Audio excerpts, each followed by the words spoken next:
Jour J-7, le débat. Et oui, parce qu'avant le vote du 24, il y a le 20, mercredi qui vient, le débat. Et ça va évidemment passionner les gens. Les débats passionnent. Celui d'il y a 5 ans, et celui-ci ne ressemblera pas évidemment à celui d'il y a 5 ans, mais celui d'il y a 5 ans avait duré à peu près 2h30 et avait réuni 16,5 millions de spectateurs. C'est rien, c'est nul. Si vous comparez, VGE Mitterrand, en mai 81, 30 millions de spectateurs. Chirac-Mitterrand, en avril 88, 30 millions de spectateurs. Sarko-Ségaud, 20 millions. Sarko-Hollande, 18 millions. On a l'impression d'ailleurs qu'à mesure qu'on avance, le nombre de spectateurs baisse. Est-ce que vraiment les spectateurs sont aussi passionnés que cela?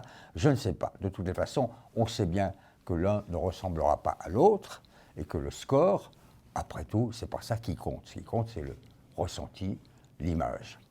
Alors, bien évidemment, Mme Le Pen va arriver préparée, on le sait. 3 jours de préparation, de répétition, toutes les formules seront là. Elle aura sa série de formules, les petites phrases. Les petites phrases, il y a toujours la petite phrase qui tout d'un coup ressort. Hein. Vous n'avez pas le monopole du cœur, mais bien sûr, monsieur le Premier ministre, vous êtes l'homme du passif. Les petites phrases qui peuvent peut-être un peu modifier le résultat. De son côté, Macron devra aussi un peu se préparer. Alors, il mène une campagne très active et plutôt bonne d'ailleurs, parce qu'il va au clash, il ose. Mais est-ce qu'il ne va pas arriver trop fatigué de toutes ces campagnes-là, de tous ces jours qui se passent en ce moment? Est-ce qu'il aura le temps de respirer, réfléchir et préparer, comme le fait en ce moment, comme va le faire en ce moment, Mme Le Pen? C'est toute la question. Alors attention, est-ce que ça sera définitif ou décisif? Certainement pas. Est-ce que ça sera intéressant? Sans doute. Ce sera de toutes les façons un débat. Débat, démocratie.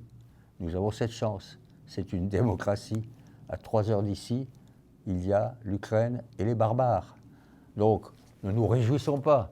Néanmoins, sachons-le, on débat. Et c'est ça qui compte.